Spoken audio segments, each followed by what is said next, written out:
వామ్మో! నిన్న Tamil big boss చూశాను. అందులో ఏదో గేమ్ పెట్టారండి. కార్‌లో కూర్చొని ఆడుకోవడానికి. అయితే ఒక అమ్మాయిని తోసేసారు. ఆ అమ్మాయికి పిడిసొస్తదండి. అసల నాకైతే మస్తు భయమైంది అక్కడే. ఆ అమ్మాయికేమో అయిపోయిద్దేమో అని. నాకేమో అసలు అది సీన్ అర్థం కావట్లే. మీకు ఎవరికైనా తెలుసుంటే నాకు ఖచ్చితంగా ఆ ఎపిసోడ్ గురించి నాకు కామెంట్ చేయండి ప్లీజ్. నేను ఎక్కడ సెర్చ్ చేసినా కానీ నాకు తెలియట్లేదు. ఓకేనా, నేను ఫస్ట్ టైం చేశానండి.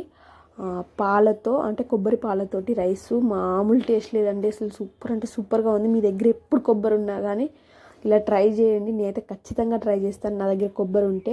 ఇంతకుముందుకు నేను ఎండబెట్టేదాన్ని, ఎండబెట్టి గజ్జకాయలకు అట్లా చేసేదాన్ని. ఈసారి ఖచ్చితంగా పాల రైసే చేస్తానంటే కొబ్బరి పాలతో రైస్ చేస్తాను. మీరు కూడా ఇంతకుముందుకు ఎప్పుడు చేసుకోవచ్చు ఖచ్చితంగా చేసుకోండి. మన ఛానల్ని ఎవరైతే కొత్తగా చూస్తున్నారో ఖచ్చితంగా కామెంట్ సబ్స్క్రైబ్ చేయండి. మా పిల్లలకు కూడా తినిపించాను, మా పెద్దోడికి కూడా బాగా నచ్చింది. మా ఛానల్ ఖచ్చితంగా సబ్స్క్రైబ్ చేయండి. అలానే మీకు ఎలాంటి వీడియోస్ కావాలో ఖచ్చితంగా కామెంట్ చేయండి. మా వాళ్ళు అల్లరి పెట్టేస్తున్నారు. ఓకేనా, బాయ్ బాయ్ బాయ్ బాయ్.